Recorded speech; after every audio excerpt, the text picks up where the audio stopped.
Welcome to Independent Americans and welcome to the Barclays Center. I'm your host, Paul Rieckhoff. I am inside the Barclays Center in Brooklyn, where this weekend, the New York Liberty are clashing with the Indiana Fever. It is the biggest women's basketball game, the biggest basketball game, one of the biggest sports games happening in America this weekend. Two teams clashing head to head, should be an epic battle. And it's not without politics. There are a lot of politics around race, around trans rights, around equality. Sophie Cunningham is in town, the controversial guard for the Fever. She is sure to get some boos. She has been outspoken. We've got Caitlin Clark. We've got Inescu. We've got Breanna Stewart. We got an awesome matchup. And I got a special weekend media highlights episode for you coming in right now. There's been a lot going on in America beyond basketball, but interwoven sports, politics, and of course, war. And I was on MSNBC, I was on CNN, I was on NewsNation, breaking it all down on everything from the crypto bros press conference with Trump to the USS Lincoln to corruption and data centers. There's a lot going on. I'm going to keep you ahead of it. I'm going to continue to bring you special episodes of the show all summer long. Here it is, a special media highlights episode. If you've never been to a WNBA game, if you've never been to a Liberty game, I highly recommend it. You don't have to dress like this, but you do have to bring good energy, feel the vibes. It's a great source of inspiration and empowerment and unity. Despite all the politics, the players have been united and they are breaking huge ground every single day. Women's basketball, the WNBA has never been hotter. And they're just getting started. So I'm looking forward to a huge matchup. I hope you enjoy this special episode. Thank you for watching and listening. Please keep spreading the word. Go Liberty. Enjoy your summer and stay vigilant. Let's go Liberty.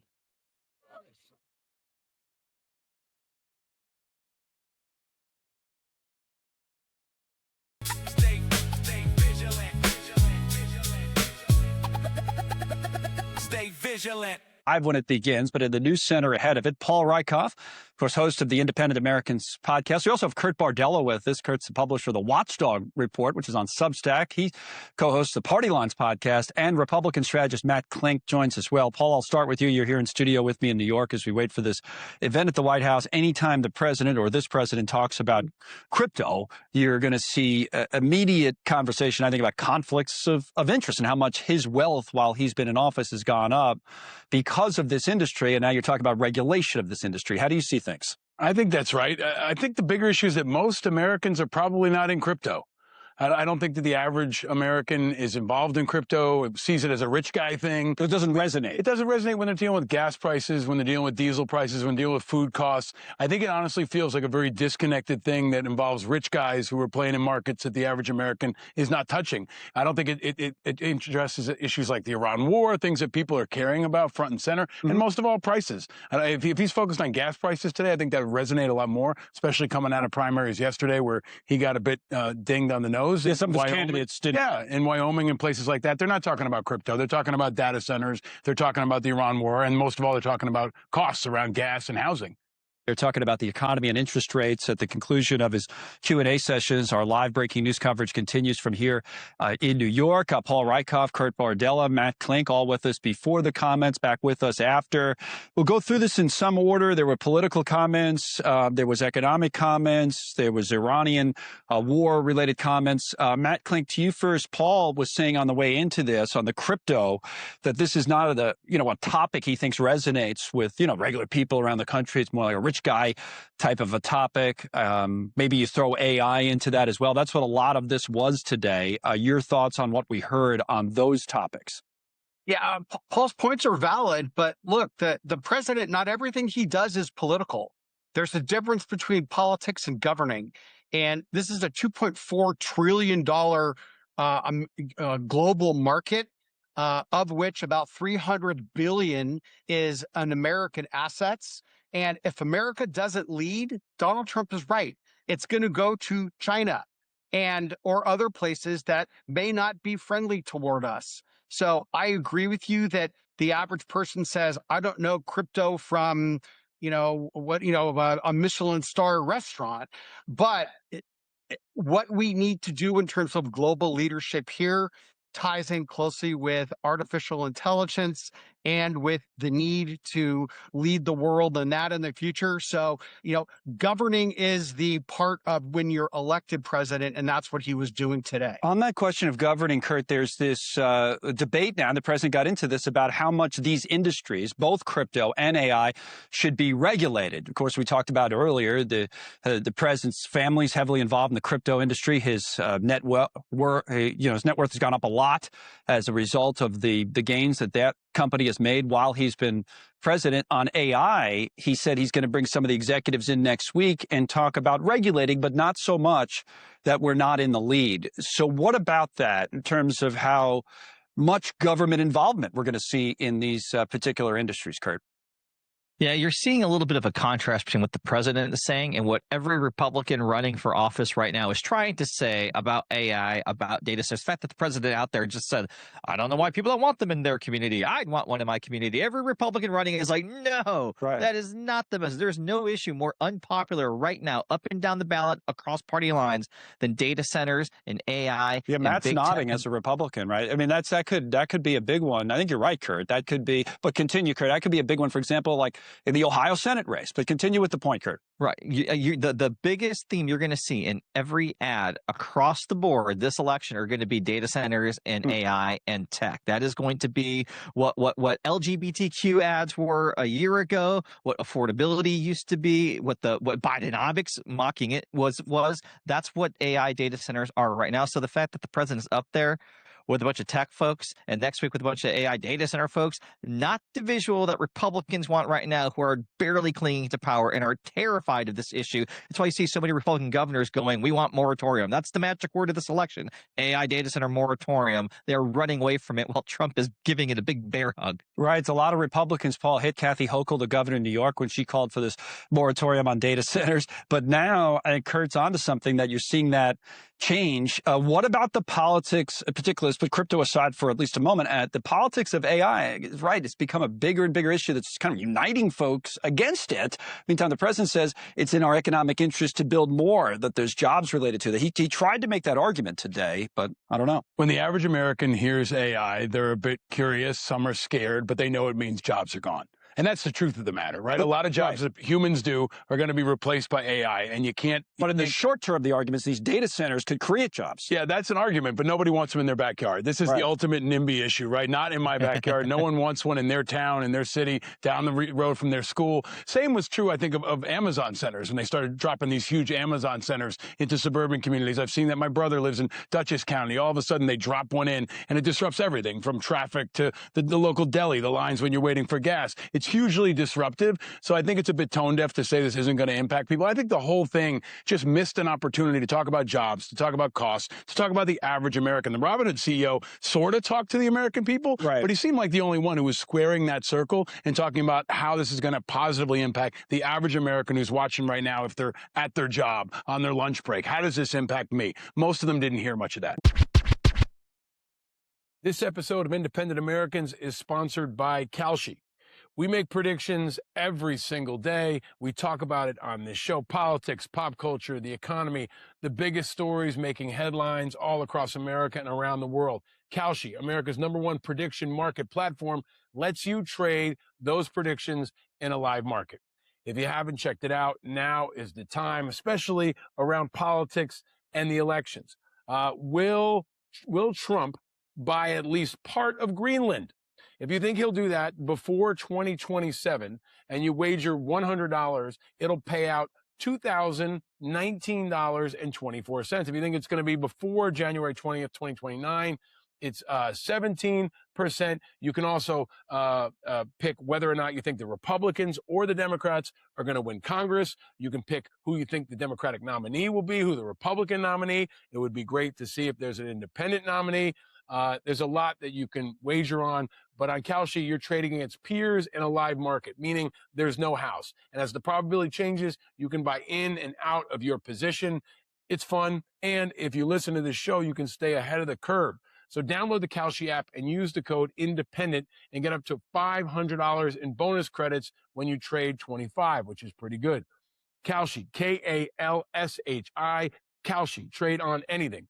18 and older. Restrictions and eligibility requirements apply. Event contract trading involves risk and may not be suitable for all investors.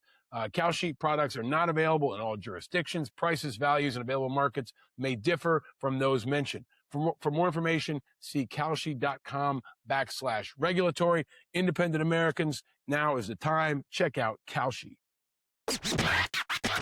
Candidate quality, and sometimes it's decision-making by the candidate and their staff as well. What about for you, Paul? Anything stand out from these races last night? Yes. In Florida, 3 million independents didn't vote. Independents are not even calculated in this equation. The general elections are always about attracting independents. I think the Democratic Socialists and Socialists have hijacked closed Democratic primaries. They're putting forward candidates that consistently come from the far left that are going to have one good night and a bad night in the general election. So the Democratic Party continues to go left, continues to step on their own momentum. Republicans are equally unpopular. The GOP is unpopular. Trump's unpopular. But the Democrats are not a viable alternative for a lot of people, and independents haven't been heard. And you're seeing independents surge when they've got a heads-up challenge, like, for example, in Idaho. Todd Achilles is now +5 against a Republican incumbent. He's an independent. He's an outsider. He's a veteran, and he's running against an incumbent rubber-stamp GOP guy who's 83 years old. There's a lot of action in some of these states where independents are head-to-head against Republicans. Final word to Matt as the Republican. Larry Sabato is coming on next hour. I have his crystal ball here on the telestrator. The Florida race, I think, for Larry and a lot of other people now, safely, even if it wasn't already, in the red column if you have a DSA candidate on the Democratic side. But are you worried more or less, Matt, from a Republican perspective about the United States Senate control now as we get closer? Believe it or not, I think the Senate is still highly up for grabs. And I think, if anything, for the Democrats, last night's results in Florida are a blessing. It means they're not going to throw millions of dollars into Florida. They can put it in other places where it may do some good. I hope that they funnel it into Texas, because it's going to Texas. Yeah, it's going to my backyard of Texas, man. I'm telling you, send it here. Come on. Wait, you don't think that's a waste, Bardella? Absolutely not. And I'll tell you why. Not just the Senate race, but spending because you're money a Democrat, here, you always think you're going to win Texas. Because spending money here is going to help win some of those congressional races that are actually on the bubble that can flip in this cycle. All right. All you guys are great. Thanks for hanging around as we cover the breaking news. We had the president and all the stuff from last night. Paul, Kurt, and Matt. Now, I mean, the thing about it, Paul Rieckhoff, is that is essentially the message that comes from the podium. This is what Pete Hegseth said about campaigning for the midterms. Quote, "When Republican Congressman Zach Nunn asked if I'd come on out here, it was an absolute no-brainer," Hegseth said. So it's not only not what Claire experienced or recalls, it's not even what they're pretending to be about, atop a Pentagon, atop a military at war. I think it's a wake-up call moment for America, and we've had so many of them, but to use a Hegseth line, it's an F around and find out. This is what happens when you make Pete Hegseth your defense secretary. This is what happens when you make Kennedy in charge of our health care. This is what happens when you have Donald Trump, who has refused to abide by the norms that separate our politics from our military. All the norms are gone now. The guardrails are completely gone now. And you've got Hegseth, who is openly campaigning in a way that would never even remotely be accepted, even by Republicans like Dick Cheney or Don Rumsfeld. They never did anything remotely like this because they understood how sacred that distinction was between our politics and our military. They blurred it all together. This is one of my biggest concerns about having Trump in office, is that he doesn't care about mixing our politics with our troops. And he's also got this other problem, which is the USS Lincoln. Every president kind of has a moment like this where things can go sideways. Bush had the Walter Reed scandal. Obama had Shinseki and the backlog. And then it comes down to, how do you handle it? And the reality is, we can't trust them to be honest about anything. And that includes the welfare of our troops in harm's way. And at the same time, the troops are speaking out as best they can. Their families are speaking out. And I think Trump is really losing that narrative around the Lincoln, because people of all backgrounds don't tolerate it when our troops are getting screwed and when our troops are not taken care of. That cuts through all partisan lines. And I think it's going to run across all these other administrators who are out trying to campaign. The Lincoln's just going to keep coming back, and it's going to drag them down, especially with Republicans. I mean, Paul, to be honest and to be fair, Bush had body armor before he had. I think that was one of the first crises, and military families were raising money and sending their own body armor over to Afghanistan and Iraq. There was also inadequate arming of the Humvees at a time when I think it was Iran was planting roadside bombs. I've lived this, and I try to be transparent about what I learned from mistakes that I was a part of. But I have never been a part of smearing the families who are speaking on behalf of the men and women of the military that cannot. Can you just give voice to how far things have to go for the men and women of the military to be at a place where their family members feel comfortable speaking out under these leaders? I'm glad you referenced the body armor issues and that time, because that was when I first spoke out. I came home and talked about body armor, and I was opposite President Bush, one of the first to speak out and challenge him on that. And I got called a traitor, and Sean Hannity came after me, and everyone else said, oh, this isn't a real issue. We also were talking about the emergence of an insurgency, which was also downplayed by the Bush administration. But I think what you're hearing is the ground truth, and the troops can always be counted on to give the ground truth, what's really happening on a ship or on the ground. And this is a time where this administration has tried to spin it away, maybe most effectively by removing all embeds. We're not hearing how our troops are doing because there are no embedded reporters with them, which was standard for really generations and such an important circuit breaker for our military families, most of all, to know how their men and women were doing. So now in the age of social media, they're going around the administration, they're going around the media, and they're calling out directly to the American people saying, we're not getting taken care of. And now you can argue about how much food they should get or how tough it might be, but the reality is this ship has been out there for a long time, way beyond expectation, and the communication hasn't been good with the families or with the troops. I got extended a number of times during Iraq. That became standard during Iraq. But where you really screw up is when you mismanage expectations, when you're not clear with the families, when you don't feel like the families are being taken care of, and that's who you're hearing from the most. And that is just so devastating politically for whoever's in charge. When you have moms and husbands and wives and kids speaking out about their troops in harm's way not getting taken care of, that kills you at the polls, and it kills you even with your base. Paul, the thing about Trump's obsessive war on his critics is that the critics are becoming sharper, more specific, and more effective.